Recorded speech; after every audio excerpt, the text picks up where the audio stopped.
Definisi dan unsur pajak. Definisi atau pengertian pajak menurut Prof. Dr. Rahmat Sumitro, SH. Pajak adalah iuran rakyat kepada kas negara berdasarkan undang-undang yang dapat dipaksakan dengan tiada mendapat jasa timbal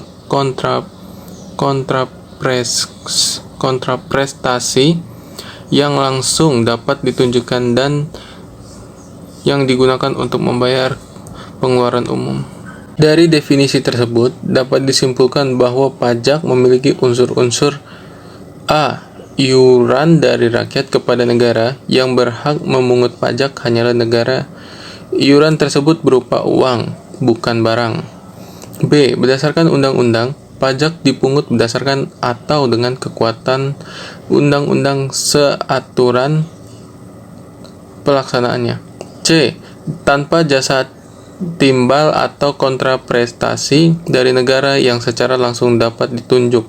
Dalam pembayaran pajak tidak dapat ditunjukkan adanya kontraprestasi individual oleh pemerintah. D.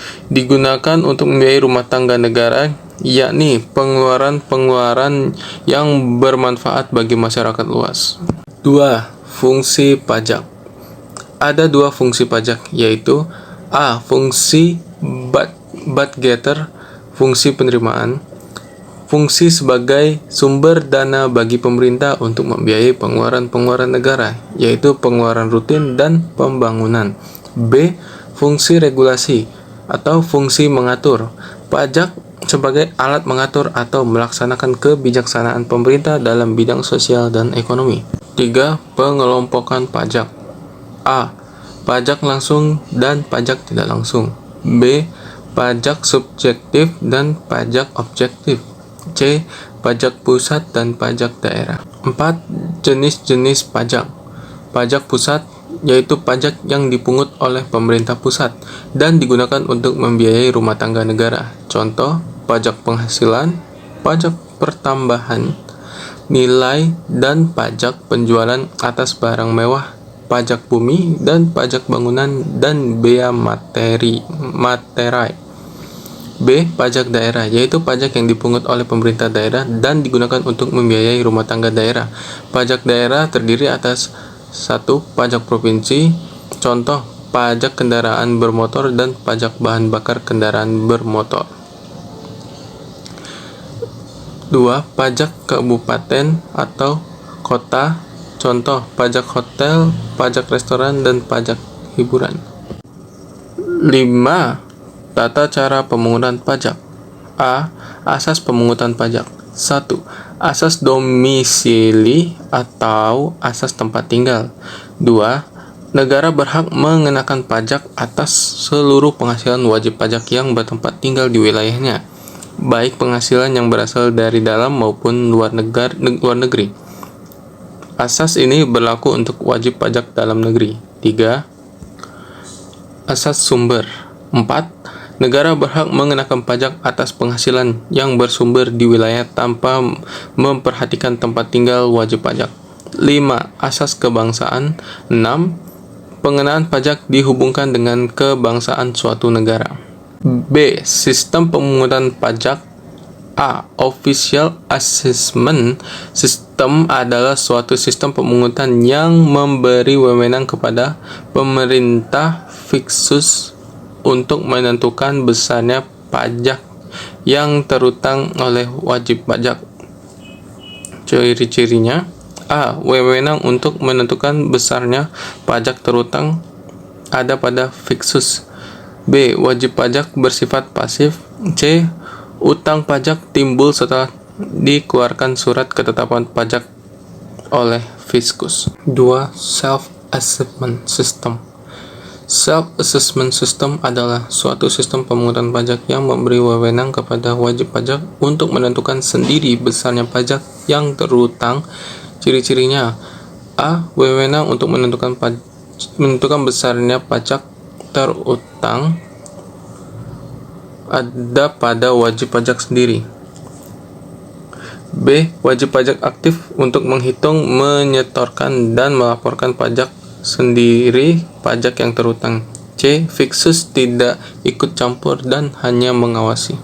3. Withholding system. Withholding system adalah suatu sistem pemungutan pajak yang memberi wewenang kepada pihak ketiga, bukan fiskus dan wajib pajak yang bersangkutan, untuk menentukan besarnya pajak yang terutang oleh wajib pajak. Ciri-cirinya, wewenang untuk menentukan besarnya pajak yang terutang pada pihak ketiga, pihak selain fiskus dan wajib pajak. C. Timbul dan hapusnya utang pajak. 1. Timbulnya utang pajak. A. Utang pajak timbul karena dikeluarkannya surat ketetapan pajak oleh fiskus. Ajaran ini diterapkan pada official assessment system. B.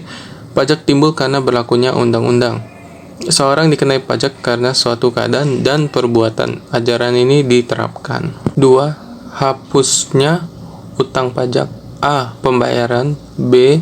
Kompensasi. C. Kadaluarsa. D. Pembebasan dan penghapusan. D. Tarif pajak. 1. Tarif pajak sebanding atau proporsional. Tarif berupa persentase yang tetap terhadap berapapun jumlah yang dikenai pajak, sehingga besarnya pajak yang terutang proporsional terhadap besaran nilai yang dikenai pajak. Contoh, untuk penyerahan barang yang dikenai pajak di dalam daerah akan dikenai PPN sebesar 10%.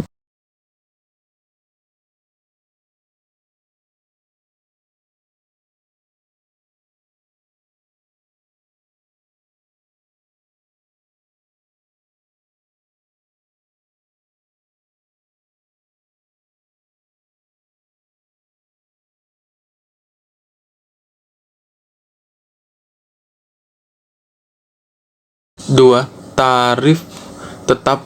Tarif berupa jumlah yang tetap atau sama terhadap berapapun jumlah yang dikenai pajak, sehingga besarnya pajak yang terutang tetap. Contoh, besarnya tarif bea materai untuk cek atau biljet giro dengan nilai nominal berapapun adalah 6.000. 3. Tarif progresif persentase. Tarif yang digunakan semakin besar bila jumlah yang dikenai pajak semakin besar. Contoh, pasal 17 UU pajak penghasilan. 4. Tarif degresif persentase. Tarif yang digunakan semakin kecil bila jumlah yang dikenai pajak semakin besar.